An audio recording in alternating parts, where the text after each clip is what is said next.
ഏകദേശം 2 ആഴ്ചയ്ക്കുള്ളിൽ തന്നെ നമ്മുടെ വീടിന്റെ ആ ഒരു പില്ലേഴ്സൊക്കെ കെട്ടി റെഡിയാക്കിയിട്ടുണ്ടായിരുന്നു കേട്ടോ. അതായത് രാവിലെയും രാത്രിയൊക്കെ വർക്കുണ്ടായിരുന്നു. വളരെ വേഗത്തിലാണ് പില്ലേഴ്സിന്റെ വർക്കൊക്കെ കഴിഞ്ഞിട്ടുണ്ടായിരുന്നത്. വീട് പണി തുടങ്ങാറായി എന്നുള്ള ആ ഒരു സ്റ്റേജ് വന്നു കഴിഞ്ഞപ്പോഴത്തേക്കും പിന്നെ ഞങ്ങളുടെ മനസ്സിൽ ഉണ്ടായിരുന്ന ഒരു ടെൻഷനാണ്, ആർക്കാണ് നമ്മുടെ ഈ ഒരു അതായത് നമ്മളെല്ലാവരുടെയും വീട് എന്ന് പറയുന്ന ഒരു സ്വപ്ന ഭവനമാണ്.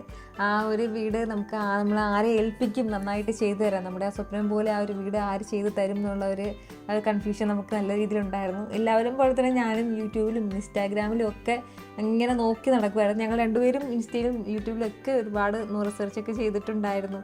ഞങ്ങൾക്ക് അങ്ങനെ ഇൻസ്റ്റയിൽ നിന്നും യൂട്യൂബിൽ നിന്നൊക്കെ കിട്ടിയതായിട്ട് ഒരു ടീമാണ് ക്രിയോ ഹോംസ്. ക്രിയോ ഹോംസ് എന്ന ടീമിനാണ് നമ്മുടെ വീടിൻ്റെ കംപ്ലീറ്റ് കൺസ്ട്രക്ഷൻ നമ്മൾ ഏൽപ്പിച്ചിരിക്കുന്നത്. ഒരു എറണാകുളം ബേസ്ഡ് ആണ് കേട്ടോ. എറണാകുളത്താണ് അവരുടെ ഓഫീസ് ഉള്ളത്. കല്ലിടൽ ചടങ്ങിൻ്റെ അന്നത്തെ ദിവസം ക്രിയോ ഹോംസിൻ്റെ മാനേജിങ് ഡയറക്ടേഴ്സും അതുപോലെ തന്നെ സ്റ്റാഫ്സും ഒക്കെ വന്നിട്ടുണ്ടായിരുന്നു. ഇതിനിടയ്ക്ക്